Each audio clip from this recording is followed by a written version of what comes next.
And wonderful. Good morning, everyone. Thank you so much for joining us. I'm thrilled. This is my first Our African Community presentation, and I'm joined today by Gabriele Almasio, who is the Operations Manager at TransAfrica, located in our Lomé office, and also by Andy Murphy, who is one of the co-founders of Zaina Lodge in Mole National Park. So first, of course, we have done a full presentation on TransAfrica, Benin, Togo, Ghana, and then the other countries that we operate in.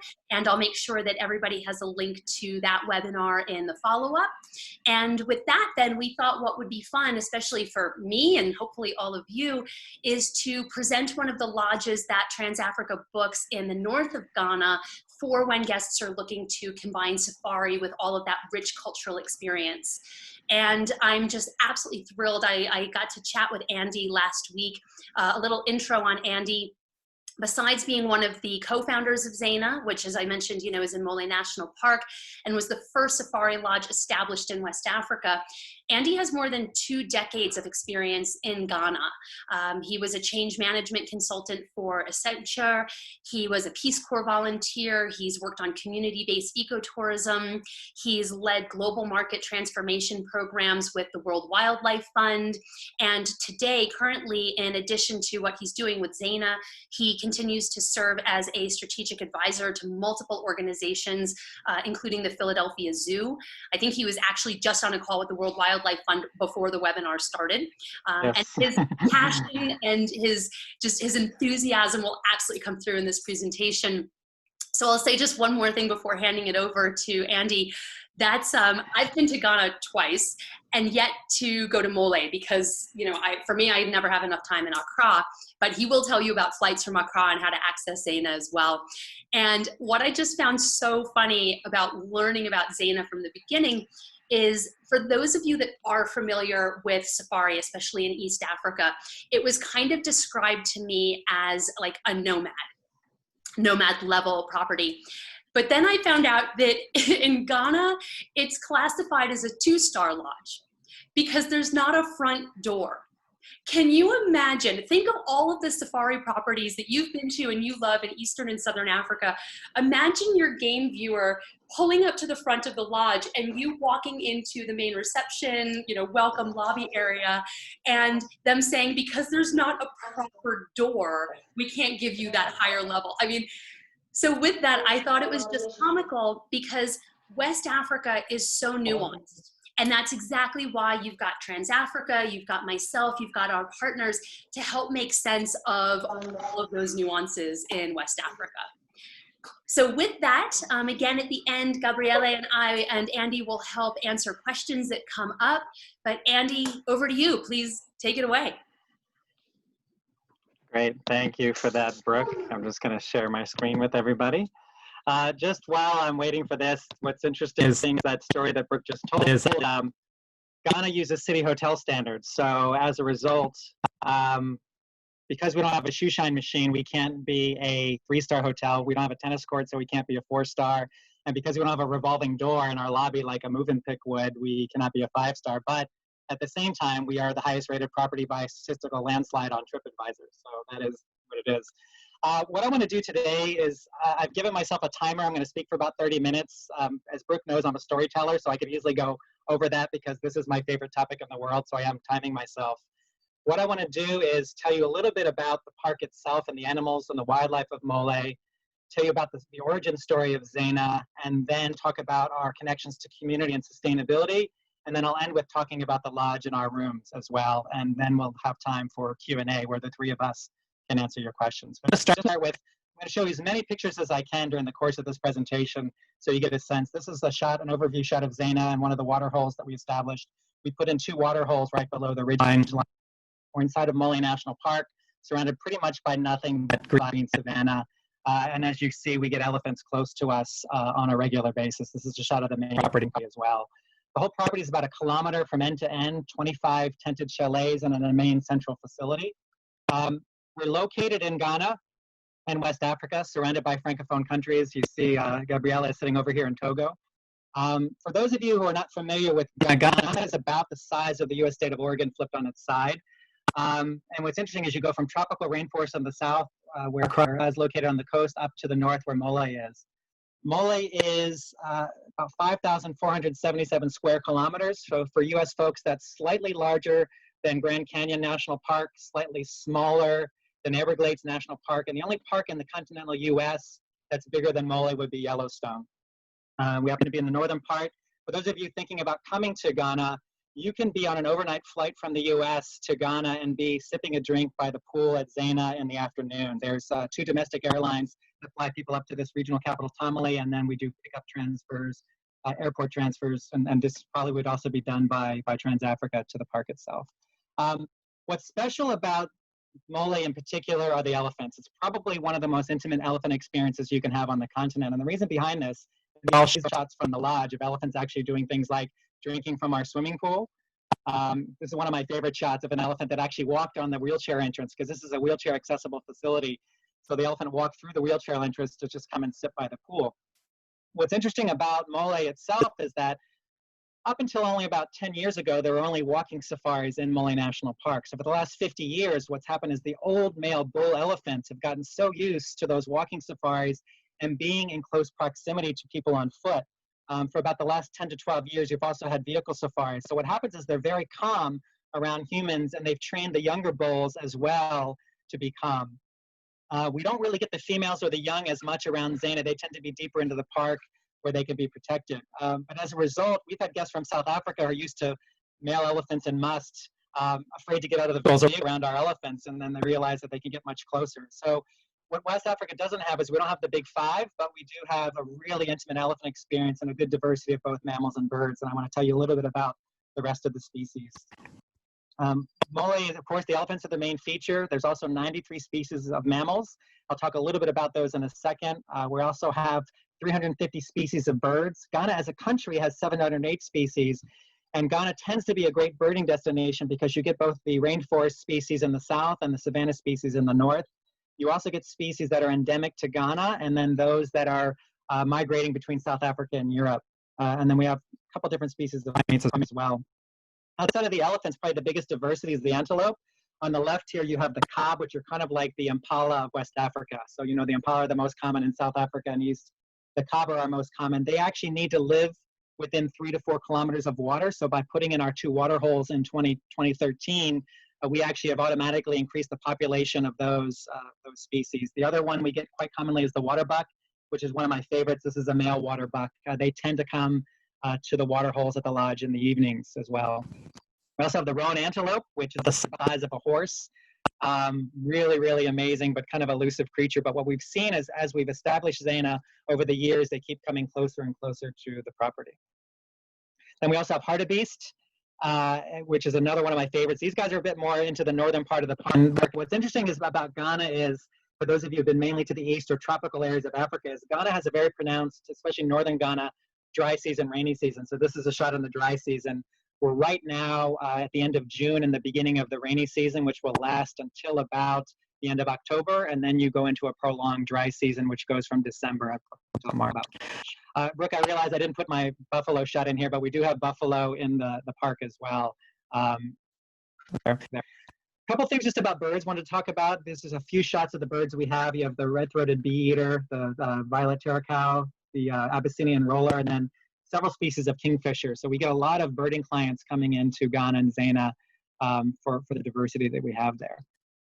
3 species of primates. These are the baboons, olive baboons, but we also have vervet monkeys, green monkeys, and patas monkeys. There are some black and white colobus, but there are better places in Ghana to see them than in Mole National Park. And of course, we have pumbas. We have warthogs.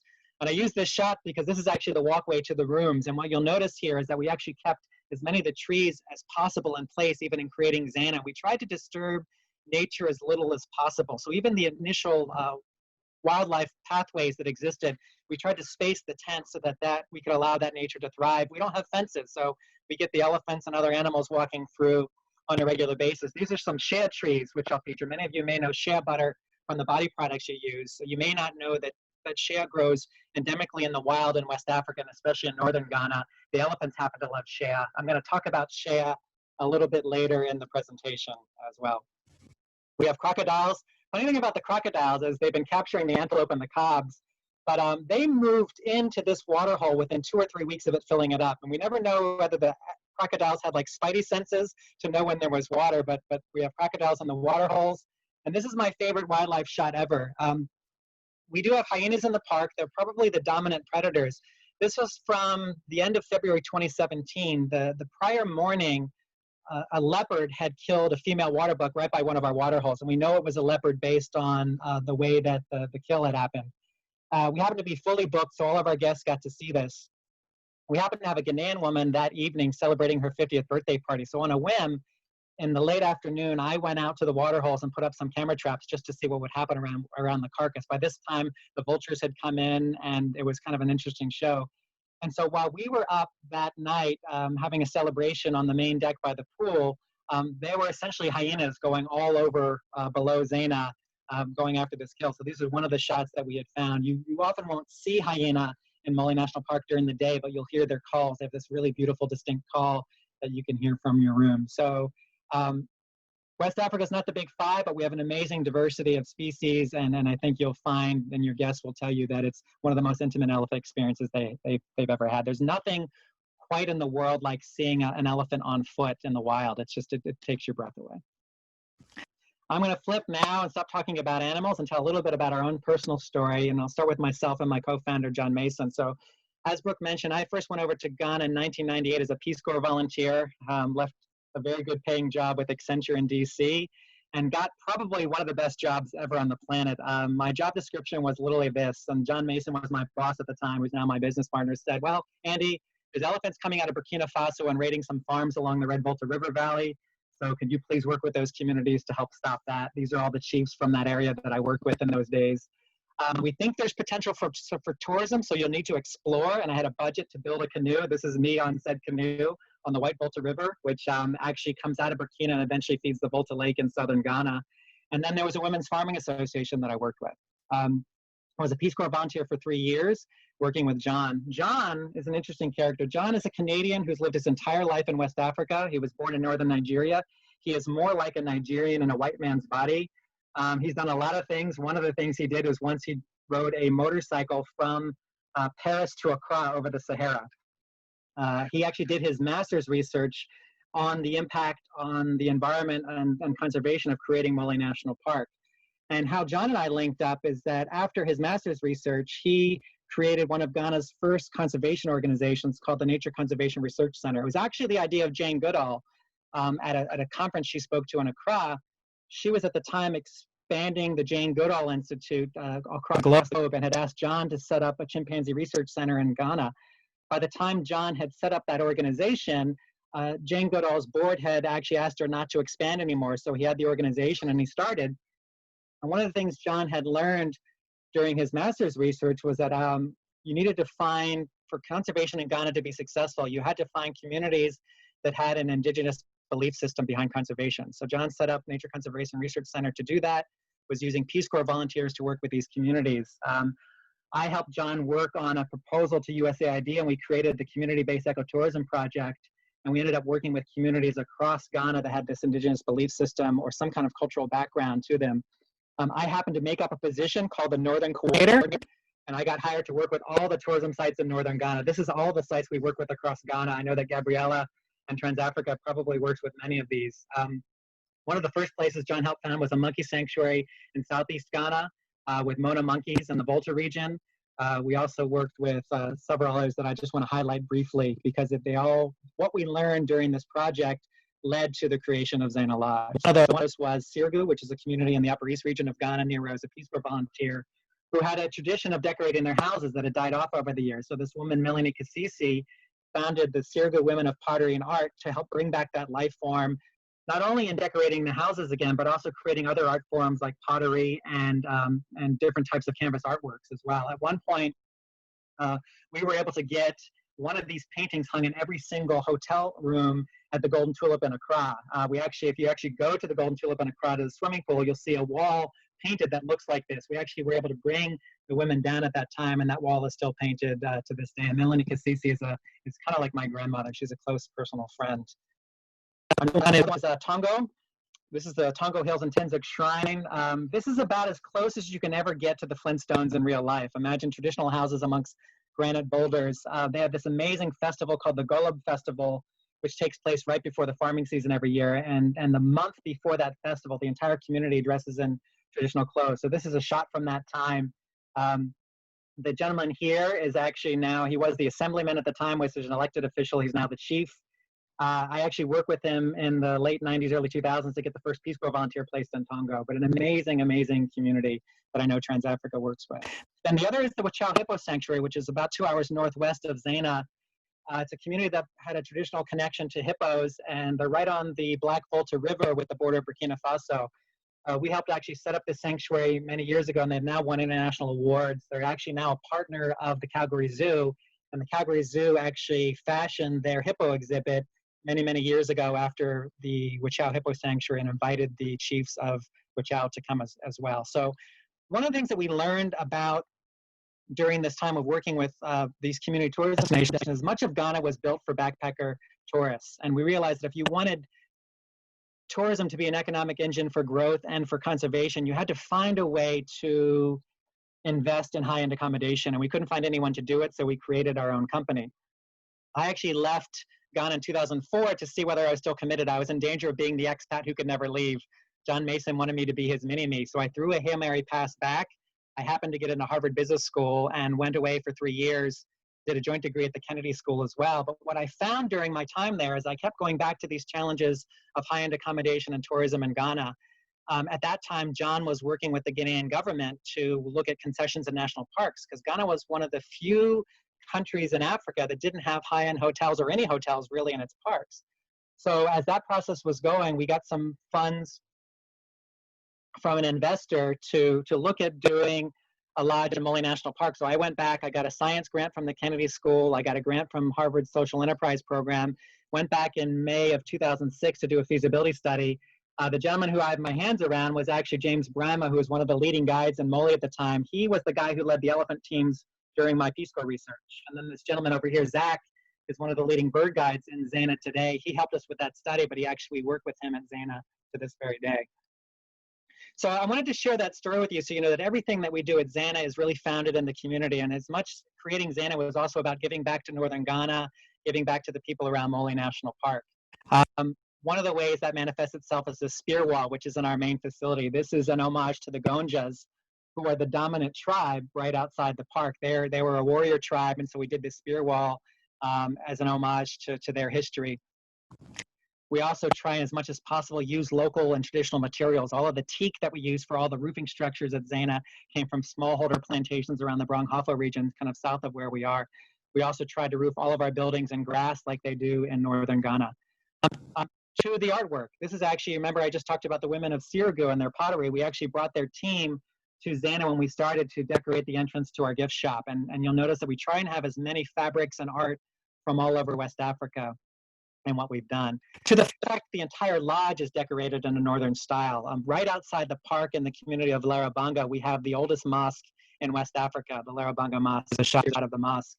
And we actually did the decorations of Zaina in that style. We invited the women from Larabanga to come and actually decorate the entire property in their traditional styles with us. We also have for community tours to Larabanga. So if our guests have the options of doing both driving and walking safaris, but you can also do a cultural tour to learn about Larabanga and their history. The people of Larabanga are the Kamaras, and they were the spiritual advisors to the Gonjos when they were doing their conquests in northern Ghana hundreds of years ago.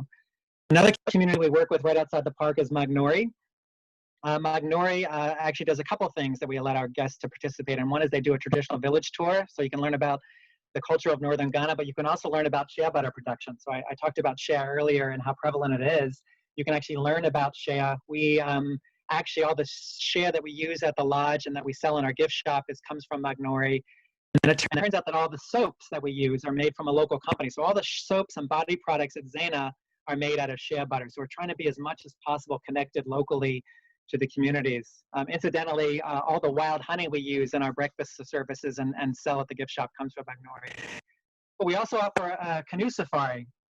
And so this is run by the community. This is a guy named Lion Man, who's one of their well-known folks. This is a picture from an article we wrote a couple weeks ago in the Daily Graphic, which is a Ghanaian newspaper, to talk about Zaina's links to the community. So you can go on Magnori is located right outside the park on the Mole River, and you can do a brief canoe safari and see some of the riverine species there as well. Now, just going on with community, all of Zaina is roofed with grass. I'm just doing a quick time check. We're good. We use 6,000 bundles of grass to roof all the structures, and the style of roofing that we use is from Burkina. So we brought in expert thatchers from Burkina, but the idea was to train a team of folks from the Magnori area how to do this. So the Burkina Bay team led the first wing of roofing. The Magnori team actually led the next wing, but then a couple years later, when we put in our conferencing facilities, which is a tented facility as well, the local team did all of that work. This is a shot from 2012 when we were trying to site Zaina. So this is actually where the swimming pool is located now. And this man in the center here is the Tindano, the land priest of Larabanga. He had never been inside Mole National Park. We brought him in for the first time, and he came to bless the entire property before we could even start construction. Then later when we opened, we invited the Busunawura, who's the chief of all the Gonjas for this entire area. So he came with his entourage to tour the facility and bless us to start operating as well. And then finally, you know, we worked with the community as much as possible in the creation of Zaina. This is an end of construction shot where we gave all the teams T-shirts. The key thing about this shot is you see the women that you saw in the Larabanga shot with the decorations. These are the women who did that work. There's a gentleman here, Shama, who was part of the team, who later became a server in our restaurant and a bar. He makes very great drinks. And then you also have a woman, Aisha, here, who worked as a server in our restaurant as well. She later left us to go pursue a pharmacy degree. And so, you know, one of the ideas with Zaina is if people eventually get hired away from us, we are actually happy with that because there were no high-end hotels near us prior to our inception. If somebody actually gains the skills they need to go work at an international or high-end property in the South, for us, that's part of our success story. I want to just share a few quick success stories. One is Isa, who is my all-time favorite individual at Zaina. Isa was the guide at Mole who helped us find the spot for Zaina. He's now retired, but he became a guide in Mole in 1973, which is the year I was born, and he can still outwalk most people in the bush. I've never met anyone who knows more about elephants than Isa. Another gentleman is Magnus. So Magnus, prior to creating Zaina, John's organization, NCRC, had created a scholarship scheme around Mole so that folks who were nominated by the communities who wanted to study either tourism or community-based natural resource management could do so, and it would be paid for through a scholarship. Magnus was the first graduate of that scholarship scheme, and when he would come home on holidays, he would be part of the Zaina construction team. Then when he graduated from school, he did his 1 year of national service with us and did a rotation throughout Zaina and eventually joined us as an employee in our reservations team and decided he wasn't done. So a couple years later, when I was the general manager, he approached me for some help to go actually pursue a further degree in hospitality. He wrote me a couple months ago that he's graduated, and our previous manager had actually promoted Magnus to be the F&B manager. So that's just an interesting success story for us. This gentleman on the right here in the safari shot is Emmanuel Dankwa. He's our lead ranger. Emmanuel's father worked for the wildlife division, so he's lived in the park his entire life. So when he's taking our guests out on safari, you know, he's sharing all of those stories that he's lived with his entire life, and he knows many of these elephants since he was a boy. You'll notice Zach over here on the left, he was the bird guide I pointed out before. Zach is still working with us. And then is Salah, who actually is one of the lead servers in our restaurant and runs the bar as well. Salah grew up in Larabanga, where the mosque is located. Her brother happens to be a wildlife ranger. So these are just a few of the stories. There's many others I could share. I'm really just limited by time today. Then we're going to link over from community to sustainability. Now, we don't market ourselves as an eco lodge just because depending on where you are in the world, your definition of what an eco lodge is will change. We have a lot of air conditioning at Zaina because it gets quite hot during the hot season. We use regular electric power. What we're most proud of is our water system is entirely solar powered. We have 3 borehole wells powered by solar panels that pump all of our water. And then all of our water heating is done through solar power as well. And the water that we get out of the ground is drinking water quality. You can almost think of Mole National Park as a big giant water filter. But because we serve that water directly to our guests, we treat it with both reverse osmosis and UV lights.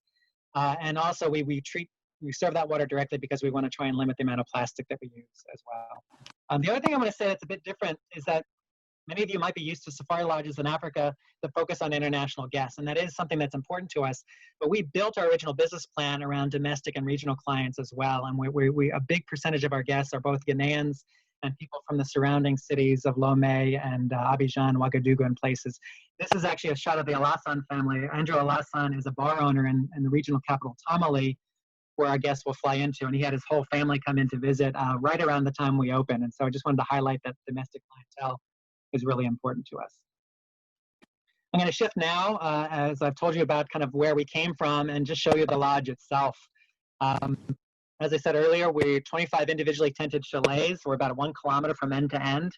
This is a shot we took actually right as we were putting in our conferencing facility, so you can see where that is. And right where I am here, we've also put in a boma that I don't have shots for, but we have a boma dining option in the evenings right around this area. Key feature of Zaina is the swimming pool. I did a lot of work to make sure we could get that pool in. This is a shot of me with my kids when I was the manager at Zaina.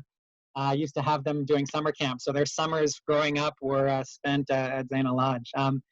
But we designed Zaina to capture the sunset, essentially. I mean, our logo is the setting sun. The word Zaina is the female form of the word beauty in Arabic. And we just love African sunsets across the savannah. So every Zaina was about how do you capture that sunset. This is a shot one of our guests took right off the infinity pool. The Harmattan time, you get these different type of sunsets, so you can do this. It's very Instagrammable, so you might have guests that enjoy that as well. But the swimming pool becomes kind of the hive of activity for the main lodge, especially when people are not eating or out on safari in the afternoons and in the mornings. And so it's something we really spend a lot of time thinking about as well. There's a kids area section here. Easily accessible for people who need to use stairs, not too deep as well. It's also got a nice deck below it for sundowners as well. Looks beautiful at night. This is from our Christmas lighting. I want to talk a little bit about how we designed Zaina and the wow. So this, as you're driving into Zaina for the first time, this is the first thing you're going to see, which is our entrance gate. By this point, you've been on about 4 kilometers of dirt road. The rest of the roads in Mole National Park are paved. So you come up to this entrance and you realize you've come to some different place. It's the first place you start to see the Larabanga designs. And then you're going to come into our main entrance and be greeted by our staff waving. And what we found is this kind of takes people's breath away and really sets them up for excitement. They're going to welcome you out of the car. They're going to grab your luggage automatically. You'll start walking down this amazing covered entranceway that we put in. And the whole point of this covered entranceway was to transport you from where you came from to into our family, into our world. So you can leave behind either travel worries or tiredness or your work life into this main amazing building that we call the cathedral. Huge, one of the biggest thatched structures in northern Ghana, this amazing wall with the Larabanga designs. And if the timing is right, you'll come around this wall to see the swimming pool, and you'll see this. You'll see a bunch of elephants at the swimming pool, at the water hole. I took the shot from the lodge. It's one of our vehicles. We've also found from a service perspective that if we hit this entrance exactly right, then guests will forgive a lot of things later on because they're just so enthralled by this experience. By this point, our staff would have given you a welcome drink, would have given you a cold towel to refresh yourself as well. I just want to show you a few shots of the lodge itself and the main building, just get a sense of this is the bar, what it looks like at night, fully stocked bar. Other option areas, a lot of places where you can sit as well. One thing I actually, sorry, I'm going to go back a second because I want to highlight, we don't actually have a reservations counter at Zaina. We actually sit you down on our couches like we're welcoming you to our living room. Our staff will talk to you about your options. And the idea is for us, by the time you leave Zaina, we want you to feel like you're leaving old friends behind. That's just the property itself. This is actually, the main building also serves as a restaurant run area. This is the view. Everywhere in Zaina has a view of the savannah and the water holes. We're also focused more on individually plated services. I want to show you, we can do buffets, individual buffets at your tables, fresh soups. This is one of our signature appetizers, crispy eggplant made by original chef. A lot of crazy desserts as well. Everything made fresh at Zaina as well. I want to talk a bit of a second about the art at Zaina because as I mentioned earlier, we want to focus as much as possible on designs from West Africa and Ghana, like the Soleil masks, which come from Mali. The entire design of Zaina, as you know, is tried to be artistic, but these are hats that are called Burkina hats that are woven in northern Ghana. We have these statues of an ostrich and an elephant that will welcome you when you come in. Elephants are common in Mole. Ostrich used to be in West Africa. They're not there now, but we hope one day to be able to reintroduce them. Our gift shop features designs from all over northern Ghana. This xylophone, which is an artistic piece, actually is used in the evenings during our dinner services. So it's actually a functioning xylophone that's made in the Upper West, not too far from Zaina. Use that as well. We feature artists and things. You can actually see some of the Sirigu paintings and pottery that I showed you earlier for sale as well. I want to talk a bit about the rooms, and then after the rooms, I'm going to open it up for questions. So individually tented chalets we work with a group called Exclusive Tents out of South Africa, but we also built these thatched structures to really help with the cooling. Because it can get quite warm in the hot season, we've used double-walled canvas that's insulated, and every single room is air conditioned and actually holds the temperature quite well. The rooms are very well spaced, and then each one of them has a three-meter deck with furniture all looking out onto the water holes as well. They have windows and screened-in doors as well, so they can be ventilated. I'm going to talk a little bit about the art here as well, because we actually had all of the furniture for Zaina handcrafted by local artisans in the South, and then every single room features a different piece of artwork on the back wall, so that no room is exactly the same. This is just a couple of the shots to show you. This is actually a Lomé-style stool that is in front of every single bed. The Lobes are a tribe kind of near where the Wachau Hippo Sanctuary is in the Northwest as well. This is a fabric that actually is the only way you can get it is through Zaina. We had it specially printed for us for all of our pillows and things like that. Just a couple of the shots of some of the other artwork in the rooms. I actually happen to show that we can set these up as family rooms. So there's a kid's bed that's right next to here as well. The other thing was this: we actually have high-speed Wi-Fi throughout the entire facility available in every room. We have satellite television. We had a bit of debate about TV because quintessential safari enthusiasts want complete quiet, but we have such a mix of guests that we wanted to have that as an option. And so we have this beautifully designed Malian TV cabinet, which can be open as a TV or closed, and it's just a piece of furniture in your room as well. This shot can show you some of the light, as well as the lighting of the guests that we have in the rooms. This is another shot of the family setup. Burkina hats on one of the back walls as well. Then the other thing is this is our mini bar. So this is our mini fridge, and it's a nice designed cabinet that I open up and can store drinks. Depending on the guest, this can be water or soft drinks or beer. Every room has 2 sinks. All the stone that we used in Mole came from the park as well. Handcrafted mirrors, and then every room has indoor showers and an outdoor shower as well for guests. I'm going to end just talking a little bit about our safari, because we had to change the game for safari in Mole, because like I said, it was either walking safari or people using their own vehicles. So we had custom-made Toyota Land Cruisers made in Tanzania and shipped to Ghana. We have 4 of those that we use for all of our driving safaris and our guests. The other thing that was important for us was making sure we had the right kind of training. So we actually brought in a gentleman named Michel Jardine from South Africa, one of the well-known safari operators and managers across Southern Africa. And he came and he trained all of our own personal Zaina guides, but also the wildlife staff that we would work with. Ghana has a unique design that you cannot be in the park without the escort of an armed guard. So you may be used to other lodges in East and South Africa where sometimes the driver is the guide, is the guy with the gun. It's not quite the same in Ghana. So we developed a pretty unique tandem system. You might remember that shot I showed you with Zach and Emmanuel Dankwa, where we pair our guides up with one of the wildlife rangers, and they become very used to working together. We brought Michelle in, and he actually trained all of our staff. This was an interesting day. It was a day when it's a bit slow on safari. You can actually interpret what it's like to a termite mound and all the beautiful facets of termite mounds, talking about the trees and other species. One of the things we do offer on our safaris is a morning bush breakfast. We have this nice cloth that we use. We lay out, find a nice spot in the bush, serve fresh coffee and breakfast to our guests, and it's just a special experience for people. And we've really been proud of the team that we have, especially this is again another shot of Emmanuel and Zach working together. And I'm just going to end with saying there's some other services that we offer. One of those is we do in-suite massage services available to our guests, done in your rooms. And what we find is we have a mix of people. We have a lot of local guests from the area around us who have done the safari the first time they come, and then after that, they just want the spa services and to be by the pool. And so the idea is we're catering to that entire range of So I'm going to end there and open it up to questions. This is the point where I'm supposed to stop sharing, so I'm going to do that. And I want to thank everyone for your time. Amazing. Thank you so much, Andy. And I was at exactly 30 minutes, by the way, Brooke. So. I didn't tell him he had to stick to 30 minutes. I just figured that there might actually be some questions in there.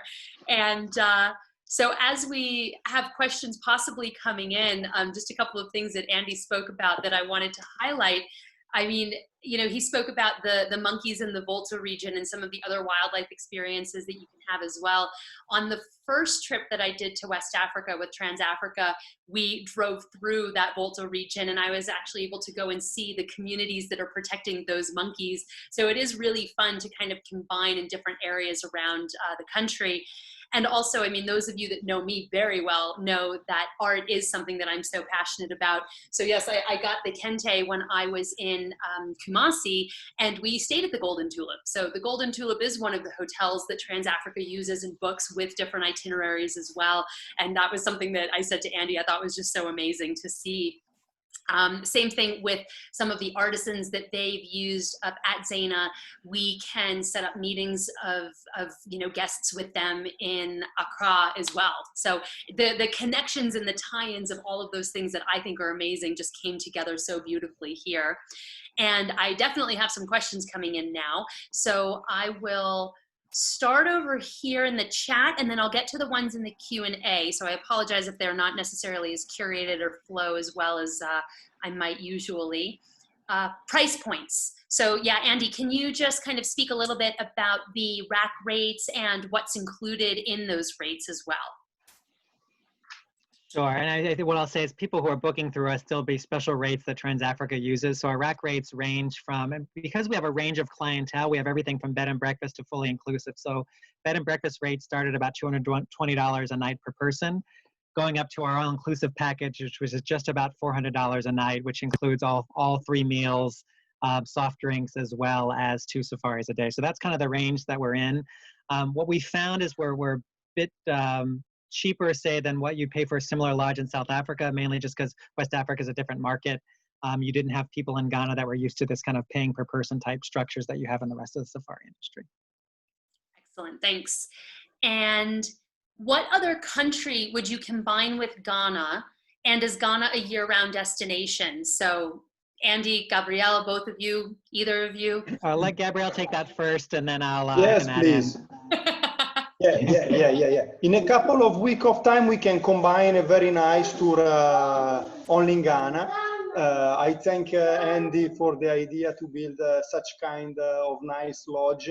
In fact, the problem for us was connecting the central region.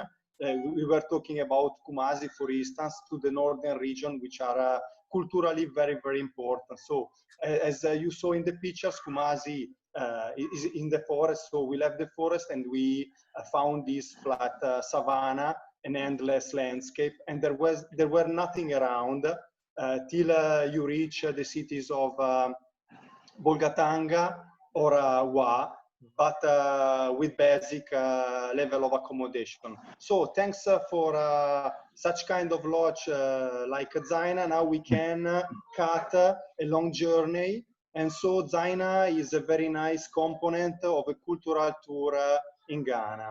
So as I told, in a couple of weeks we can focus on a Ghana tour only.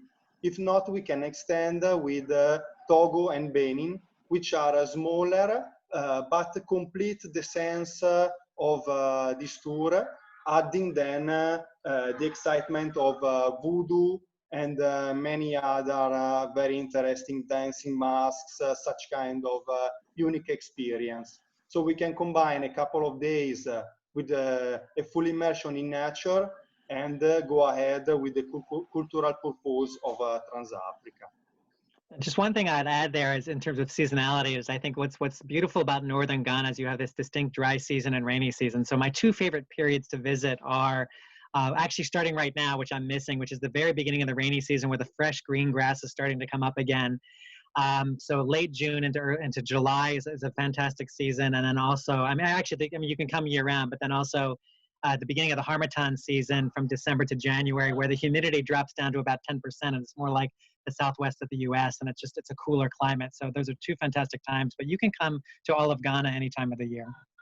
And something that we mentioned in the webinar that we did just on Ghana, Togo, Benin, to kind of just accentuate what Gabrielle said as well, is the cultural experience of Ghana is so incredible. And one of the things that I love about how TransAfrica puts together itineraries is some of those cultural experiences happen on very specific days. So I always say to people, if you want to come to Ghana and say combine all of the different elements of the country, reach out first to us and ask TransAfrica, when is this experience happening? When is this festival happening? Because then the entire itinerary will be built around the optimal time to also see something that might only happen once every 6 weeks or so. So in terms of timing, there's always that kind of thing to keep in mind. Quickly, Andy, what is the distance between the airport and the lodge? I believe the lodge is in Mole and the airport is in Tamale. Yeah, so when you're flying in from Accra, it's about a 40-minute flight to Tamale. Tamale is about 167 kilometers from Mole National Park. The drive takes about 2.5 hours or so. And in terms of, do you have the ability for people to request and get private guiding? Because things like within the entire itinerary, we can definitely have, your TransAfrica guide with the vehicle that's bringing you through and doing all of the different kind of cultural visits and the outlying elements. But within the park and on safari, then, can people have private guides? Yes, they can. We can make those arrangements. We've catered to all different types of groups. I mean, the great example would be we had the Dutch ambassador to Ghana come in, and he was an avid birder, and he went out for 5 days on his own as well. I mean, what we'll have to do is look at, say, peak season. So because we get a lot of domestic clientele, our peak seasons are around Easter, Christmas, July, and August. So those really, really busy weekends, it's not as easy to offer that private service, but most of the year we absolutely can.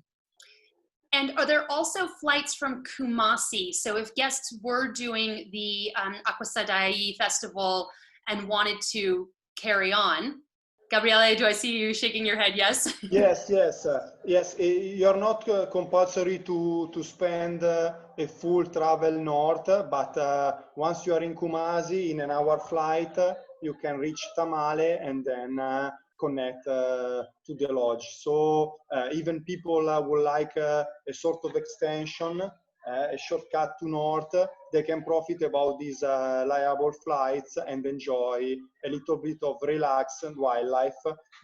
Then they can come down and still jump in cultural matters. Yeah. And with my experiences of traveling with, again, TransAfrica and West Africa, is that we always had the same guide. So the guide that was with us in Accra would be the person who then would come with us to Kumasi or carry on. So whether you are driving or flying, however the itinerary is put together, the guide that you have is the guide that stays with you throughout the entire experience as well. And then just what we also do at Zaina is if you're there for multiple days, we make sure the same guiding pair is with you that time so that they're also building on that Zaina specific experience. Does Zaina Yeah, we care a lot of our guests, and that's the reason why we have one guide meeting you outside the airport and staying with you the whole tour. So even in such kind of flight package, we can board our guide. And if people want to enjoy just a couple of days, the guide is at disposal. So if they require his help, he's there, happy to take care. If not, of course, we will join the professionalism of Zaina guides for safari and so on. Does Zaina Lodge have family accommodations? What is the youngest age you would recommend? And then this is going to be one. Can you drive into Burkina Faso from there? I would say up until about 2 years ago, you could have. I don't know anyone who's driving into Burkina Faso now. Yeah. I'd say I drove in twice in 2018. I'll answer the age question first. So there are actually no age restrictions in the parks in Ghana. So therefore, we didn't also implement them, although you do see that in other parts. What we do is for families bringing kids under 5, you just have to make sure you're being especially vigilant. I mean, we designed a pool with a kids section for kids who can't swim. So we do welcome children. I had my daughter, who was 2 at the time, staying with me at the lodge.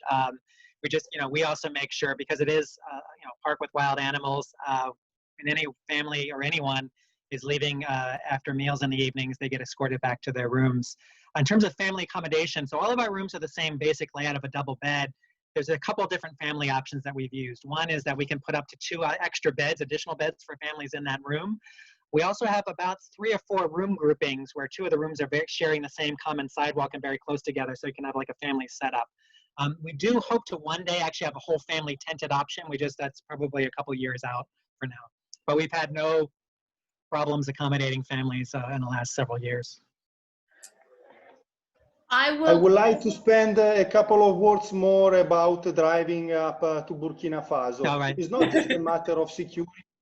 Actually, we didn't record any troubles that side. But the problem is also keep in mind that apart from Zaina, if you move north, it will be hard to get the same kind of accommodation.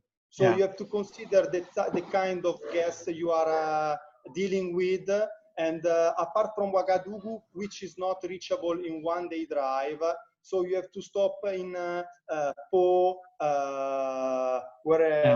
Leo, such kind of small cities which can offer the same quality of accommodation. So you have also to keep this in mind. It's not just a matter of road, of crossing a border, which we know in Africa sometimes is an hard job, but even you can balance the same quality of accommodation everywhere. An interesting story, the gentleman who helped us, the wildlife expert who helped us design our Zaina water holes, and they even brought the Burkina Bay thatchers, is a gentleman named Clark Lundgren based out of Ouagadougou. He helped found the Nzinga Reserve, which is right along the southern border of Burkina and Ghana. And that system of elephants for Nzinga is the same system of elephants that the elephants that in Moli migrated in and out of, and the same one that the elephants where I was in the Red Volta. So long term, we're looking at how do you do some kind of transboundary elephant viewing and stuff. But to Gabriele's point, you just won't have the same accommodation opportunities yet. But long term, that's I think where we see the market in Ghana going over the next 5 to 10 years. Gabriele, do you want to take this one? How many days would you suggest in Accra?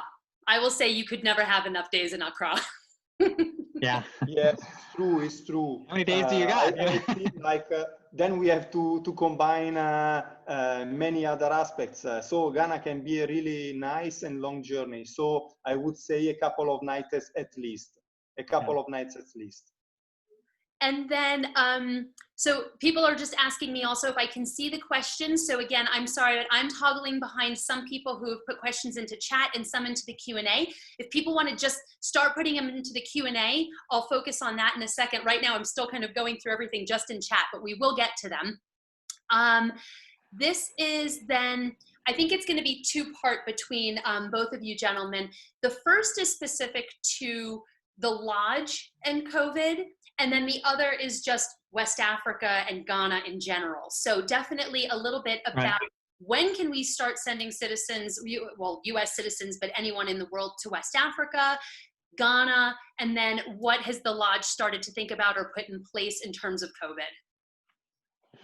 Okay, I'll talk about where we are now and what we're thinking about. So we are probably one of the first hotels in Ghana to close. We saw towards the second week of March things, and we just decided to close down the lodge as a precautionary measure. A week later, the park that we're in closed, and it's still closed. So our ability to open is going to be specific on the president of Ghana opening up the national parks. So we had been hopeful for August. I think most likely it's going to be from September, but that's a fluid situation, and so we're able to kind of survive as long as we need to. So that's what we're thinking about.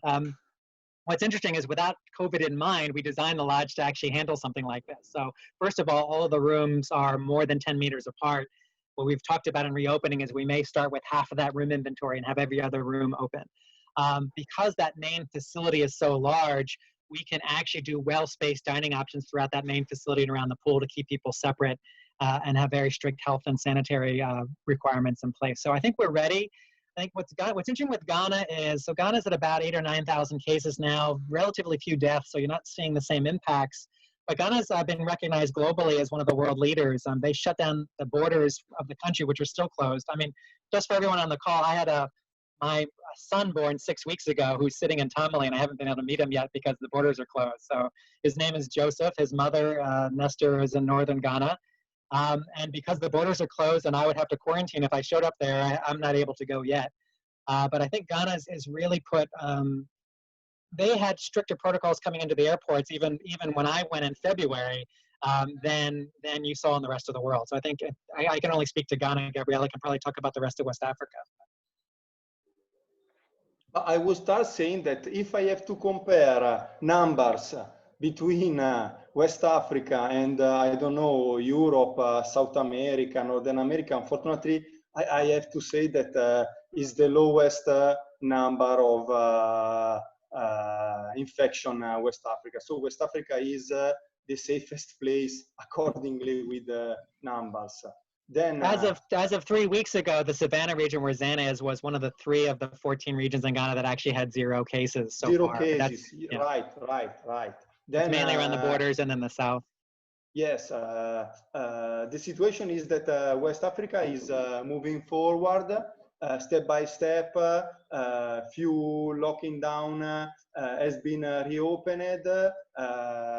We are free to move. It's just a matter of borders mainly. These countries are still closing, airports are closing down, but we are waiting mid-June for the next update, and we hear that many of them will open again. Yeah. So it's just then a matter of other factors more than the one coming from here. Yeah. So there's a question, and again, I apologize if we've answered some of these and I was on a different chat. What is the average length of stay? And I think we should answer this in 3 parts. The average length of stay at the lodge for international tourists or local tourists, and then also for North American tourists, and then also the average length of stay for most, I would say, guests coming to Ghana or doing a Ghana, Togo, Benin, because there's 2 definitely different answers there. Yeah, I'll start with the Zaina one. So I'll give you my ideal, what I found with people, and it's almost like the Accra answer, the more you have, the better, because, but I think that 3 nights is the ideal stay, because what we found is people actually want to try everything. And if you want to actually do both a driving safari and walking and have time to relax by the pool and do the cruise stuff, that gives you enough time to do those things and have a sense of relaxation. Though the reality is for a lot of group tours or travel, you don't necessarily have 3 nights. So I think 2 nights is good. I would never recommend just a single night, just because you're not really going to be able to do enough. And the other thing with safari is that every single time you go out is a bit different. So you also want to give yourself enough chances to out there to see the animals you want to see. So for me, 3 is ideal because it gives you a nice ability to mix the walking and the driving, the cultural pieces, but also actually have some real relaxation time as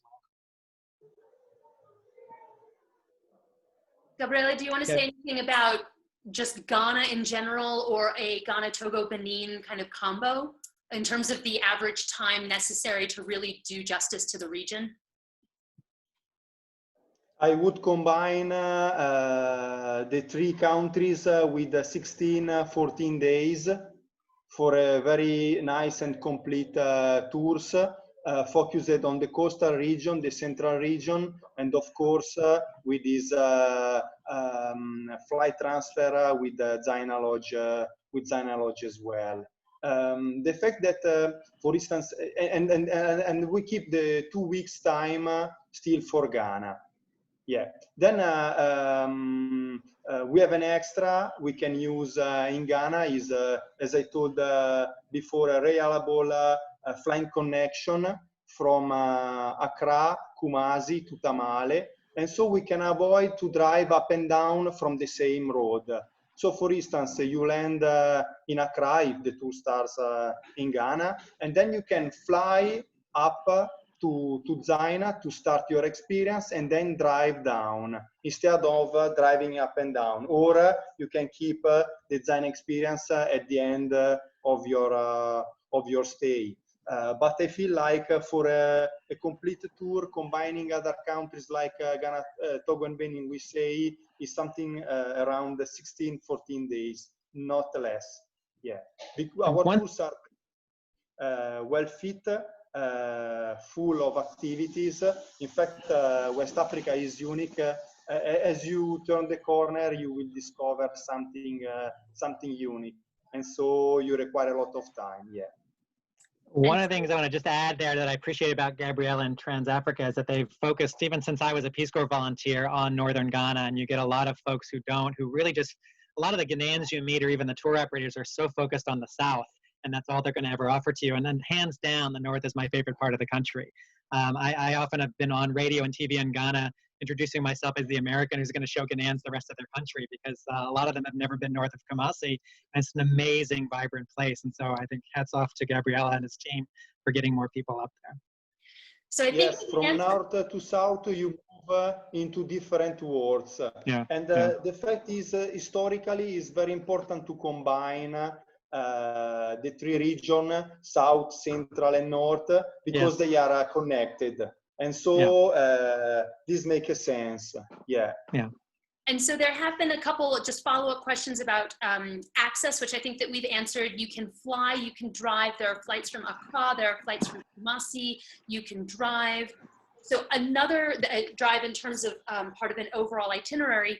So again, I'm going to bundle a couple of questions together that are specific to Mole, Ghana, and West Africa.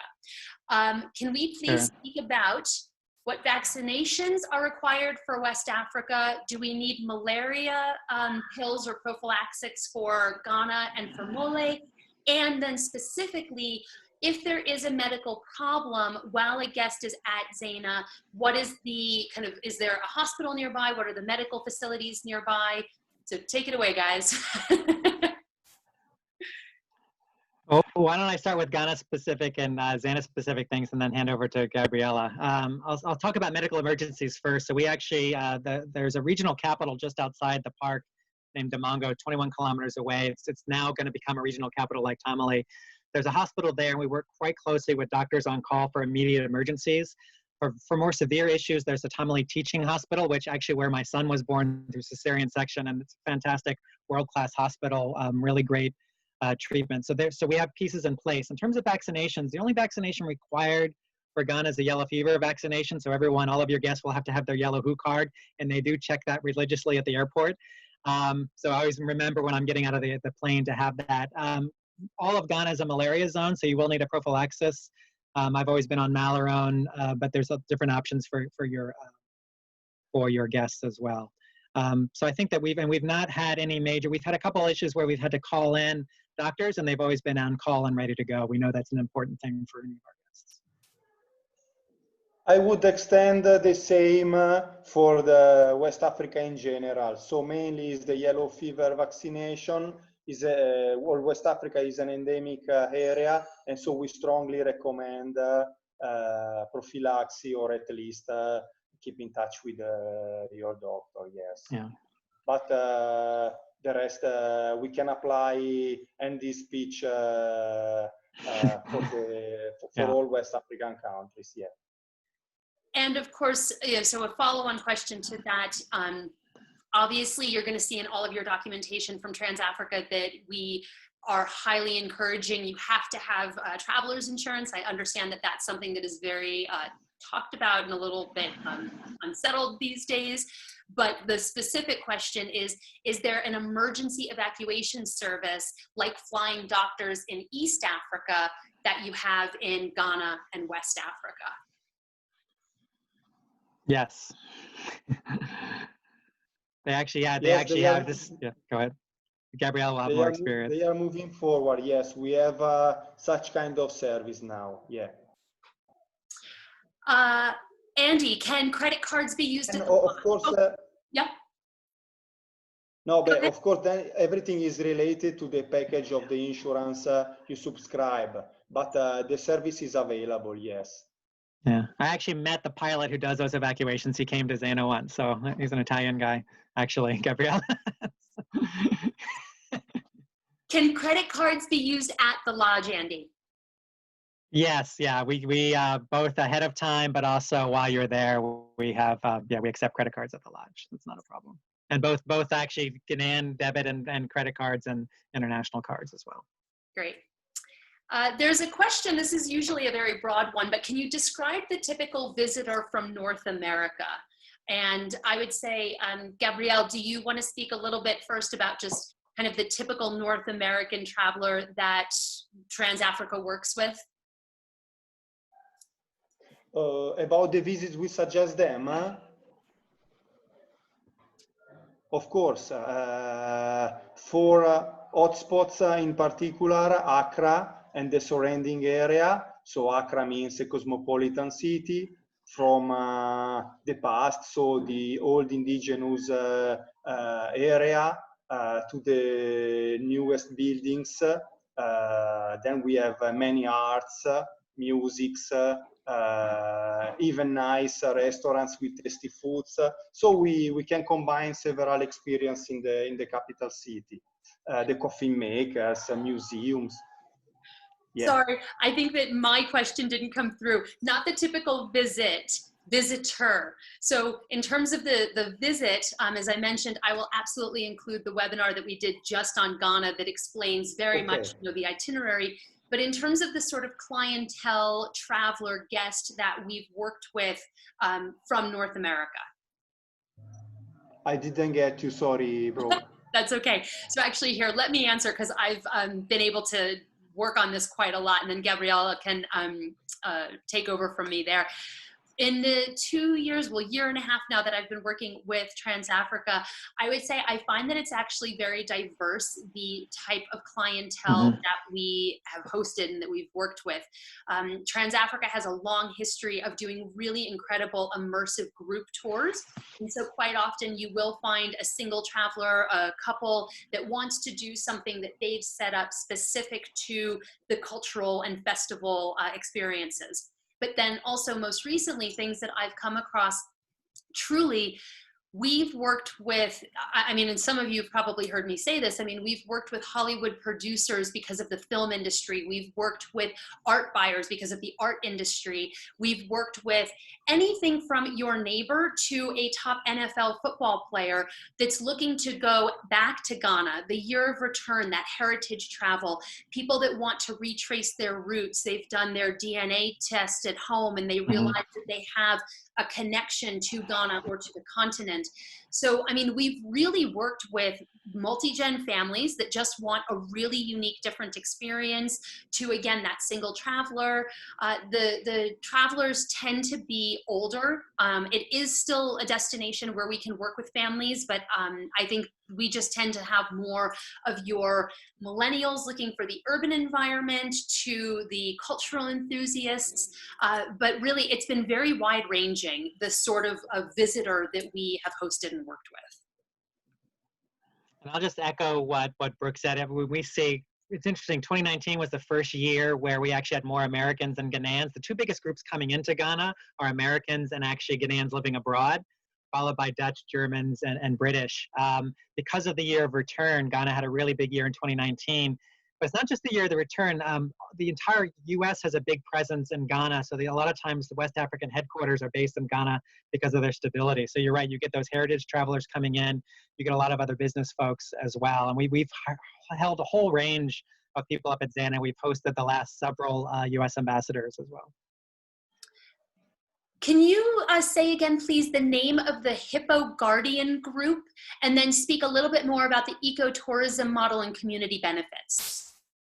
Sure. So the Hippo Sanctuary is called the Wachau Hippo Sanctuary, and it's actually that's the name of the community.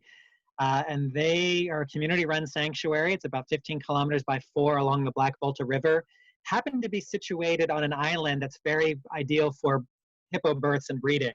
And then also there's a lot of spiritual pieces. So I'll tell you how we used to typically work with communities. And actually, I mean, our initial vision was always that there would be a Zaina in one of these community sanctuaries, but we had to start in Mole National Park because it was the largest attraction in northern Ghana.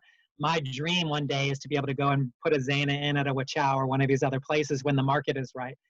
Typically, a couple different things. One is all the employees and staff are from the communities, and then they own the entire property. So there's usually a structure put in place for how benefits gets distributed. What we found over the years, because I've seen this go up and down over 20 years of what does and doesn't work, sometimes you get too successful, is to create a community fund that's managed by a local board that's usually going towards either scholarships or building schools, things like that. If we were going to do a Zaina in a community, there would be an automatic ownership structure as well, so there's long-term dividends. And so you'll see that across the models used, say, from Tongo to Paga are quite different, but the model that we would always use is there would be a community tourism management committee made up of a cross-representation of the community and then funds. Probably the best community that I've ever seen, and this would have been in the early 2000s, was Tafiatomi in the Volta region. They were so successful that they were able to build a school and eventually make sure that education was covered for all kids at that school. Eventually, we're paying for tertiary education for a good portion of those communities as well. So the communities that do it right can really take it far, but it varies from community to community. Excellent. And then I've got one more question, unless another one or two comes in or someone thinks that we didn't answer fully and we need to revisit. So the last question, and this will be fun because you can both kind of chime in there, are when are the special celebrations and festivals in the area in the north of Ghana, so close to the lodge or then just further afield as well, that people might want to plan a larger or more extensive trip to Ghana for?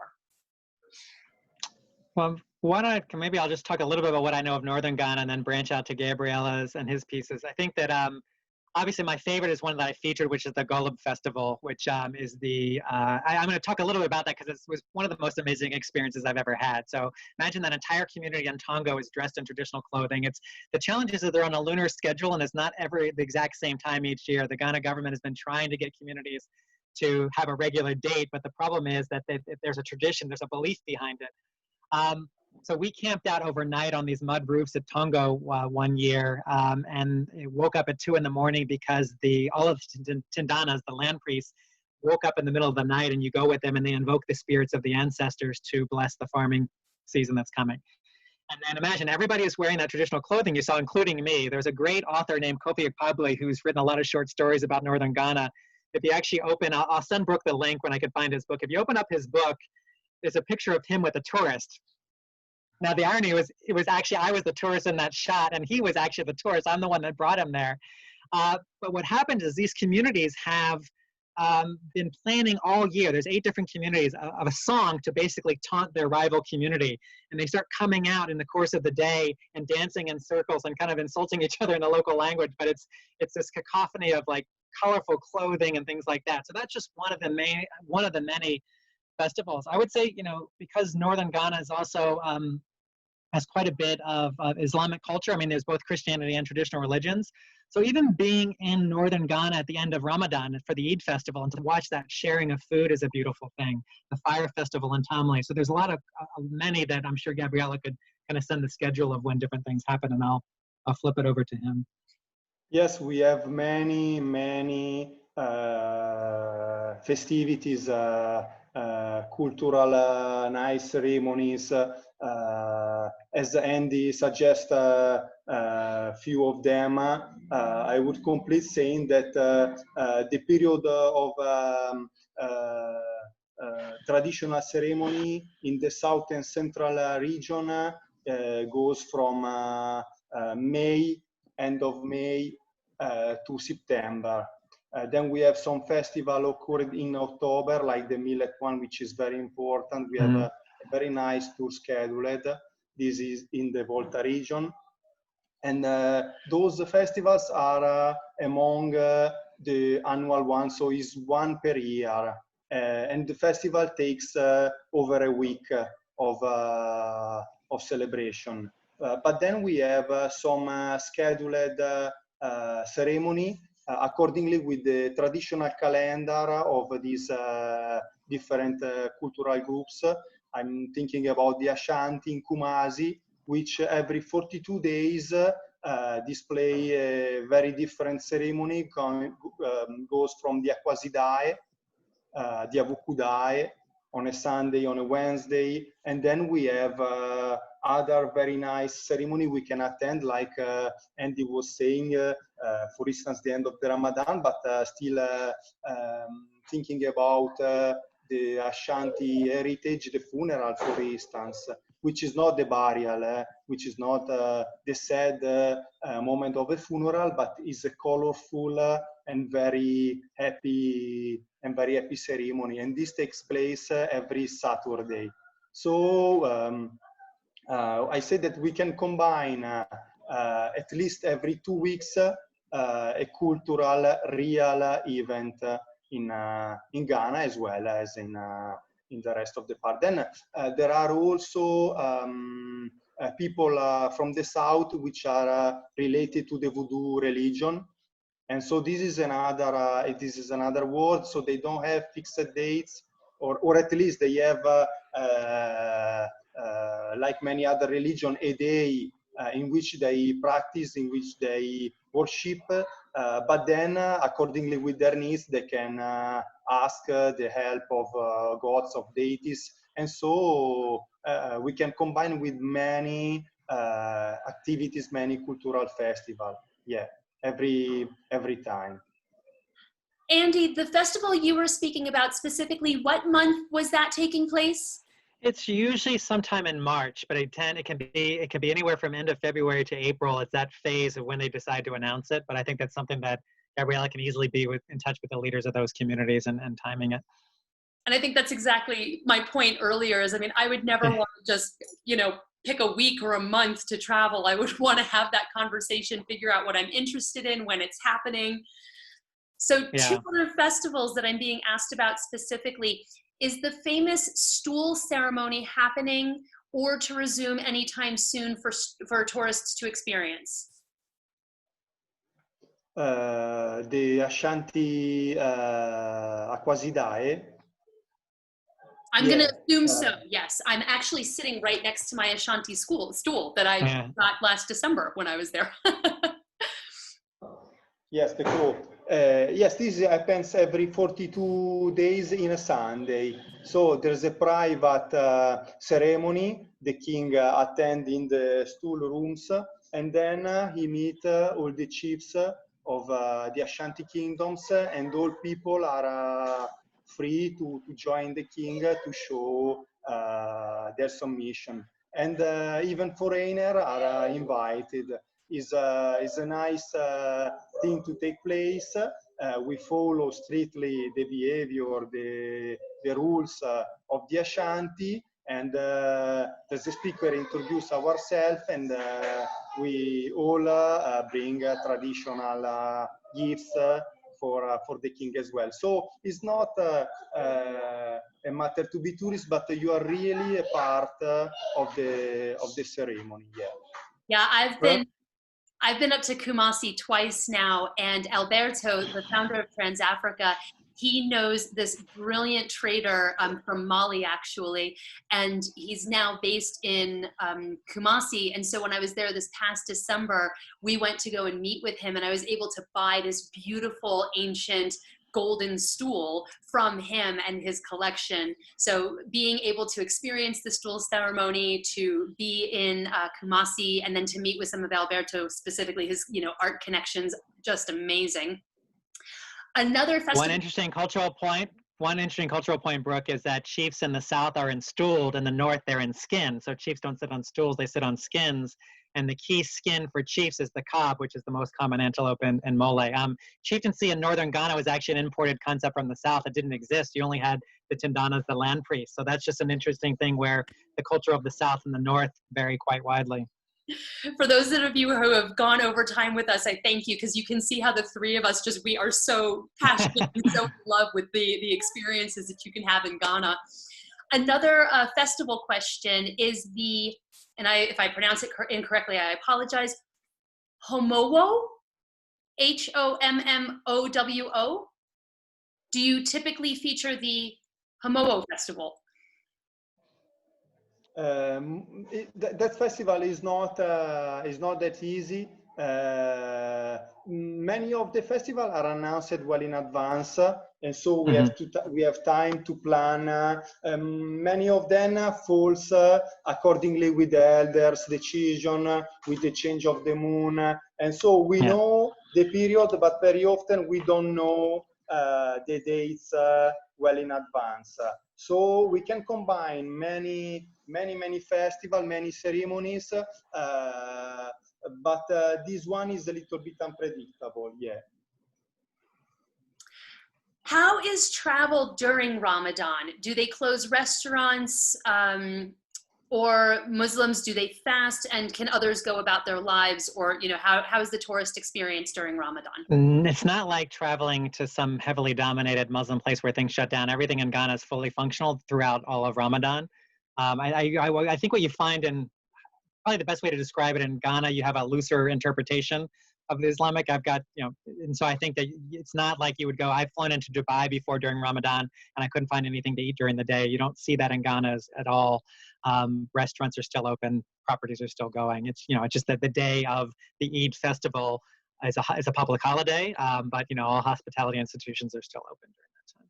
Yes, to underline what Andy said, I can say that when you ask to a Muslim about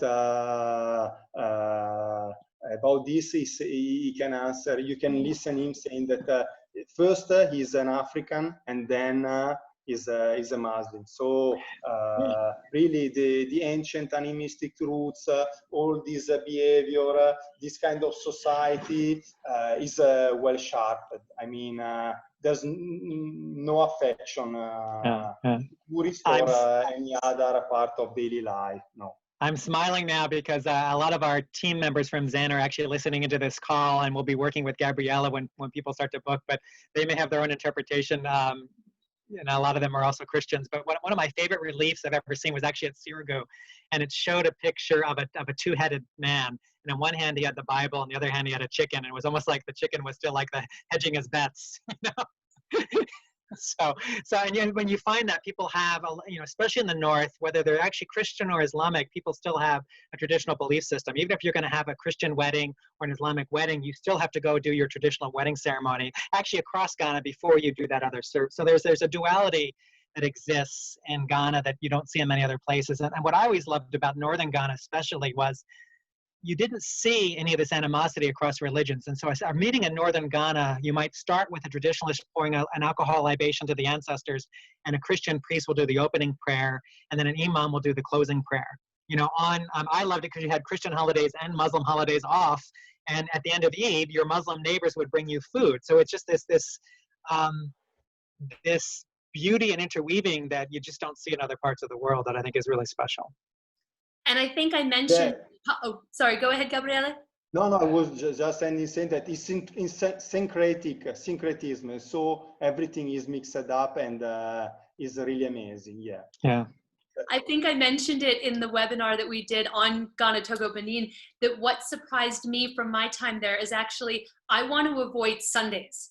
Because Ghana is so Christian, when I was in Accra and I had my day to do all of the shopping and to meet with all my designers and to go to all of the galleries, everything was closed. So Sunday was the day where I went, well, I should have been, at the beach or up on safari instead of being there. So Sunday morning is your time to go grocery shopping because everyone's in church. So that's when I lived in Accra, I would go to ShopRite at like 11 in the morning and get everything done in and out. I love it. Well, I've got more questions, I think. Okay, what are the other kind of cultural experiences apart from Mole in that area? So apart from safari, if people were not going to do safari, what are the different things that people could do? The Magnori village, a shea butter making lesson, what are the other just things to do in that general area? I'll start closer and then work my way out, and then I think Gabriele can chime in. I think within the Mole area, it's the Larabanga Mosque tour, and then the community tour to Magnori, which we've spoken about. They're also now offering some tours into caves in the area of Damongo, about 20 kilometers outside the park as well. And then we talked about Kente sitting right behind you. So the traditional smocks, you might remember that chieftaincy photo I showed you. Those are all men wearing traditional smocks, which are made of local fabric as well. And there's a famous village on the way to Mole near where the Basuna chief is from called Daboya, where they make the smock. So the same way you go to the Kente weaving village, you can go to the smock village as well. Probably my favorite cultural place in northern Ghana is the city of Bolgatenga, because you have so many things around there. You have Sirigu is a very short drive where the pottery is. The Tongo Hills are right by there as well. You have the Paka Crocodile Ponds right at the border of Burkina Faso, which also has the Nania slave camp. And so the interesting thing is when people think of heritage tourism in Ghana, they think of the UNESCO World Heritage castles in the south. But the story of slavery of Ghana is about slave routes coming from northern Ghana. I mean, most people who were taken away from Ghana actually came from the northern parts of Ghana and north of Ghana. And you have these series of old sites, whether it's the Salaga slave market or the Pikworo slave camp in Paga. There's a site that's, Gabriella will know, on the road from Bolga to Wa, called Gwolu, which actually has a home of the former President Limam, but has a defense wall that was built around to protect themselves from slave raiding, and parts of that wall are still standing to this day.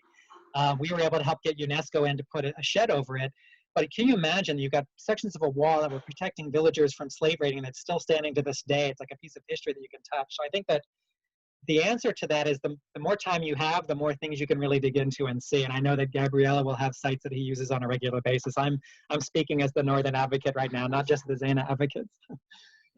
No, the passion of Andy reflects the beauty of Ghana, nothing to say extra. In fact, as Andy said about slavery, those people were the one traded. And so they changed their life, they adapted their life to survive into patriarchal society. And so even in their architectural style. So we were talking about, for instance, Wechau and the Ipo community. There are streets in the lobby area. And so we can visit lobby, Dagatti compounds, which are a unique mud construction, Sirigu, the Fresco House, Navrongo, the Cathedral. Then if we move a little bit far from the Talensi, we can also discover Gonja, the Gomba traditional compounds, the society. So we don't, when we move northern, we don't just use to collaborate with such kind of community, but as we want to show the real Africa, as soon as we see something interesting, we stop, we ask the permission, we gather with chiefs, with the local authority, we ask the permission, and we put our nose in what is going on, and that's the real Africa.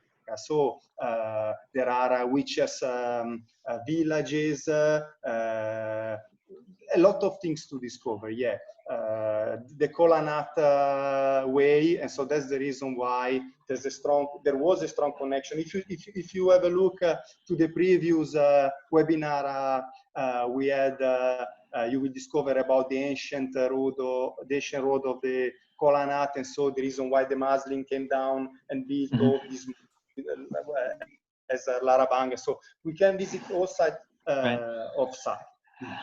Brooke, an interesting cultural piece that he mentioned the Dugatis near Wachau. So, you remember in the old days, there was like the Bud versus Bud Light arguments, which beer is better. So in northern Ghana, you have Pito, which is the local alcohol that's brewed from millet.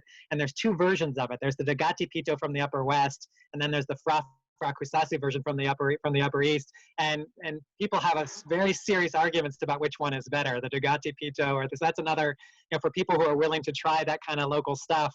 It's a fun way just to kind of learn the culture, is to go to a Pito bar and see how people drink out of calabashes in this local style. And I'll say, in terms of that comparison, so on my 2 different times to Ghana, the first time I did the drive around, and then the second time I wanted to see what it was like to fly. So the first time, we were in some of those amazing TransAfrica vehicles that we showed on that previous webinar, driving, air-conditioned guiding, and doing exactly what Gabriele said, pulling over and stopping and all of a sudden experiencing these very interesting things on the fly. And then speaking of on the fly, the second time we flew from Accra to Kumasi, and it was just entirely different. And if I had it to do over again, or if I had to work with any of you that are still here with us on a suggestion for how your guests do Ghana and do West Africa, it's that on the ground, driving around, being a part of the community that makes that experience so rich and so just diverse on a daily basis. So I loved that. Well, just a great example of that is, so Ghana has this history of these fantastic names for restaurants and places that you wouldn't see if you're flying. So a chop bar is like a local eatery that's kind of a step down from, say, a restaurant where mostly local food is served, but they would have these amazing names. Like one was called The Stomach Has No Holiday Chop Bar, because your stomach is always working, or Don't Mind Your Wife Restaurant, or those kind of things. So just these and every store will have these amazing names. The vehicles have amazing names. And those are the things you won't see the people selling things on their heads. All the different markets that you'll see if you're actually on the road. So I would advise for anyone coming, at least for one leg, if people really are kind of advocating for flying, is to go on some level of driving to see more of the country. Yeah, I agree. But you don't have to be scared about driving. Yeah, TransAfrica has been yeah, operating from 35 years. We have a yeah, professional cook with us. So in every place, we can set up a delicious yeah, lunch, 3 meals. yeah, So we can care of all kind of travelers. We can care of every needs you have. To let you discover the best, even the most remote area of the country. Yeah. yeah. Yeah. Wow. Well, I think that we've actually now come to the end of our questions. All right. And I mean, I was actually tearing up earlier when the two of you were talking about the festivals because, to Gabriele's point, Andy, you know, your passion is just contagious. As you know, same for me. I'm absolutely in love with West Africa. Ghana has always been my favorite country in West Africa, and I've just been extraordinarily blessed to work with TransAfrica, to be able to be in Ghana a couple of times, and now I think that my third trip is going to include a little safari in the north. We've been able to Yes. combine everything that I love, from safari and conservation and community to culture. And I thank you both so much for your time today, and for all of the participants that were with us today, and for those of you who have stuck with us for the full hour and a half. This has been amazing. Thank you for all of your questions, your enthusiasm, your passion, and we will definitely be following up. So Great. Thanks for the opportunity. And on behalf of all the staff that are participating as well, I just want to say thank you to you, Brooke, and you, Gabriella, to allowing us Thank you to feature Zaina. We appreciate that. Thank you, you all. It was a nice chat. I enjoyed Yeah. a lot. Yeah. For everyone, I mean, Gabriella and I met for the first time on this call, though we've known of each other for many, many years. So this is a great kind of way to meet Oh, but virtually. maybe we crossed each other. I'm sure we did, because I mean, this is, I mean, from the late 90s, I knew of TransAfrica. So Sure, sure. I love it. Well, I'm going to stop recording. Thanks everyone so much again. We really appreciate your time, your attention, your questions, your enthusiasm. And please be in touch with me, and then I'll put you in touch with Gabriella and the TransAfrica team for any additional questions. And Andy, thank you so much for your time too. sure. Thank you. Thank you. Have a good day, guys. Bye.